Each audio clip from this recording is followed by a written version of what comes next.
Okay. Okay mga kaibigan ha, dito naman tayo sa ating mga crotons na ipakilala natin sa inyo. Mayroong almost 700 varieties of crotons na dapat ninyo makilala. Pero meron lang tayong mga ilang crotons dito sa bahay na ipakilala ko sa inyo. Ito ay, ang unang pakilala ko sa inyo, ito ay ang fish spots crotons. Yan, mayroon siyang mga spotting yung dahon niya, no? May mga spots 'yon, Mas malapad ang dahon nito kumpara dito sa kanyang katabi. Pagkat kasing tulad sila, mayroong mga spot sa kanyang mga dahon, pero pahaba ang dahon niya dito. Kumpara mo dito na palapad ang kanyang dahon. So magkaiba sila, no? Ito ang unang varieties natin sa ating mga crotons. At ito naman ang ating pangalawang crotons. Ang ganda-ganda tingnan, no? Dapat yung mga bahay ninyo ay may mga tanim. Yung mga mahilig sa mga crotons, crotons lovers. Yan. Ito ang ating pangalawang crotons. Tingnan ito sa malayo, ang gandang-ganda dito. Yan, nakalinya sila dito. Ang pangalawa nating crotons. At ang ating pangatlong crotons, yan, ito din. Kasi hindi ko kasi alam kabisado ang mga pangalan dito sa mga crotons. Ito ang pangatlo nating crotons. Kinulikta ko ito bawat may madaanan ako. At saka itinanim ko kasi mahilig talaga ako sa mga crotons. No? Ito ang ating pangatlo. At ito naman ang ating pang-apat na croton. Yan, ganda-ganda yung dahon niya. Lapad. No? Malapad ang dahon niya. Tapos mayroong sa isang puno may kulay green dahon, may kulay dilaw, at saka mayroon ding purple na dahon. Sa isang puno lang yan. Yan, ganda-ganda tingnan. Mas maganda pa kaysa bulaklak. Ito ang ating pang-apat nating crotons ito. No? At ito naman ang ating pang-limang crotons. Yan. Kulay purple. Pang-limang crotons natin ito. Pinutulan ko kasi para itanim ko uli. At saka para magsanga siya ng marami. Ayan. No? Ito yan ang pang-lima nating crotons. Yan. At ang iba bagong tanim. Pang-lima. Ito naman ang ating pang-anim na crotons. Yan, Philippine croton natin yan. No, ito ang ating pang-anim. Di ba? Ganda. Ang bahay niyo basta may mga crotons. Kasi ito crotons para hindi itong ang dahon niya ay para na ding bulaklak. Yan. Ito ang ating pang-anim at saka ito naman ang ating pang-pitong crotons. Ibang variety din ito. Green at saka may yellow, pero yung yellow niya parang hindi masyado, no? Parang white, may yellow at saka may green. Tatlong kulay. Ipang ilan ito? 1, 2, 3, 4, 5, 6, 7. Ito ang ating pang-7. Yan. So, pinutulan ko ito para mas dadami ang kanyang mga dahon. Ito naman ang ating pang-8 nating crotons. Yan. Yan, pang-8 nating croton yan. Ang ganda-ganda tingnan. Diba? So, dalawa lang ang kulay niya, green lang at saka yellow. Ating pang-8 croton. Ito din. Ito din ang ating pang-9 na croton. Yan, croton din ito. No? Pero kasasanga lang niya. So, lilitaw din ang tunay niyang kulay pag tatamaan niya ng araw. Yan, ito ang pang-9 nating croton. Yan, dito tayo. Hanapin natin yung iba. Kasi marami pa ito. No, ito ang pang-9 na yun. At ito naman ang ating pang-10 na croton. Ito ay apple croton. Mula ito sa Thailand, no? From Thailand. Yan, apple croton. Parang hindi siyang bulaklak, no? May kulay itim, may red, may green at saka may yellow. From Thailand ito. Order ko pa ito mula sa Thailand. No, pang-10 nating croton. At ito naman ang ating pang-9 na croton. Yan, ganda-ganda din. No? Pang-9 ko. From Thailand pa rin ito. Ha? Iba din variety nito eh. Thailand, crouton. At diba, ang ganda-ganda ang ating mga crouton. Ito ang ating pang-11 na crouton from Thailand.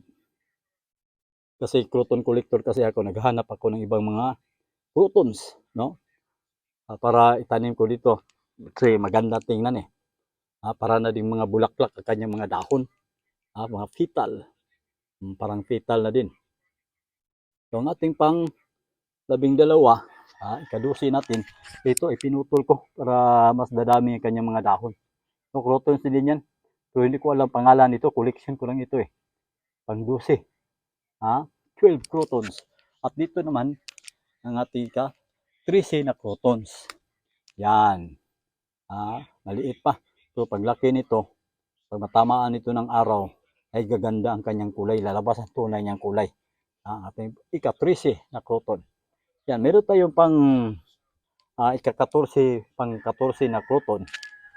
Ay ito. Ito ang Satan crouton daw tawag dito eh. No? Satan crouton. Kulay parang may itim, parang may itim, tsaka may red, at tsaka purple, no? At tsaka may green. Yan. Satan crouton ito. Ito naman ang ating 16 nating crouton. Mingo crouton. Kasi ang mga dahon niya ay parang mangga, no? Mingo crouton yan. Yan ang aking ika-16 na crouton. At saka ang ating ika-17, number 17 croutons ay curly crouton. Yan. May green, may dilaw. At saka may white. Yan. Ito ang ika-17 nating crouton. Yan. Dito naman tayo. Ito naman ang ating ika-14 ay ika-18 na crouton. Ay, ang ganda-ganda naman, oh. Iba din ang dahon niya. Pag tingnan mo ito sa malayo, ang ganda-ganda niya.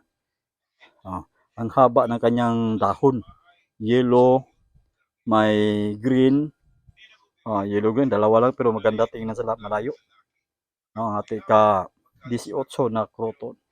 Yan lang siguro mga kaibigan. Mayroon din tayong crouton dito na tatago. Pero maganda din ang kulay ng kanyang dahon. So, hanap muna tayo sa ating mga crouton. Kaya kayong mga kaibigan,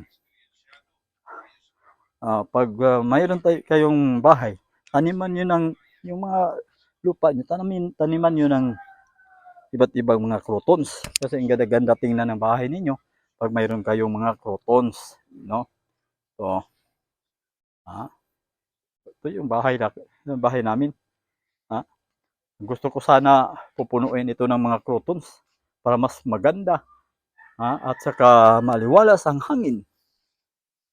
Ganda-ganda tingnan ng bahay mo pag may kayong mga croutons. Sabayan mo pa ng ibang mga bulaklak, no? May orchids, mayroon kayong santan, mayroon kayong iba-ibang may mga halaman sa inyong bahay. Taniman mo lang. Taniman mo lang yung mga bulaklak at saka hindi mo lang iisipin. Balang araw lalaki din ang inyong mga tanim at magbibigay ito ng preskong hangin at magandang tanawin ng inyong mga mata. Yan, no? Maliit lang itong aming bahay pero pinupuno ko ito ng mga iba't ibang klase mga bulaklak. Yan. Yung croutons natin.